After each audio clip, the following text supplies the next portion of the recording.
tardiness. All regular duties of the Maryland 1st Regiment were recently suspended so that we might assist in the preparations for the dedication of a soldiers' national cemetery here in the town of Gettysburg. For our labors, we were given the honor of attending the dedication ceremonies, which were quite grand indeed. There were a number of dignitaries in attendance, including Mr. August Bradford, the governor of our own state of Maryland, and appropriate music was provided by the United States Marine Band. The great orator, Mr. Edward Everett, spoke eloquently for nigh unto 2 hours. I must admit that I do not recall anything more than the general gist of his oratory, but then President Lincoln spoke to us briefly for just 2 minutes, and I still remember every word he said.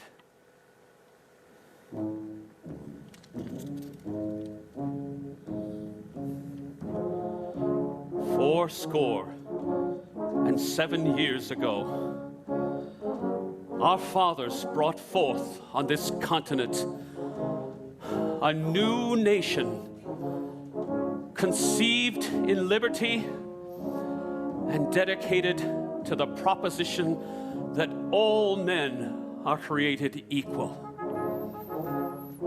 Now, we are engaged in a great civil war, testing whether that nation or any nation so conceived and so dedicated can long endure. We have come to dedicate a portion of that field as a final resting place to those who gave their lives that the nation might live.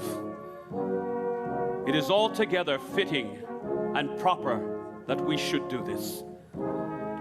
But in a larger sense, we cannot dedicate, we cannot consecrate, we cannot hallow this ground.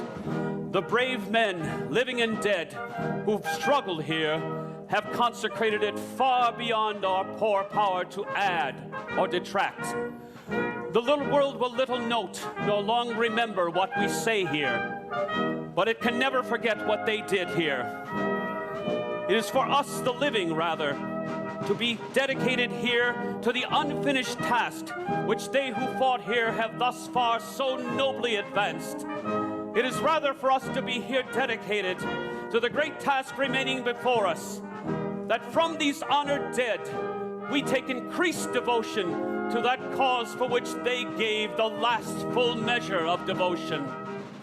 That we here highly resolve that these dead should not have died in vain, that this nation under God shall have a new birth of freedom, and that government of the people, by the people, and for the people shall not perish from the earth,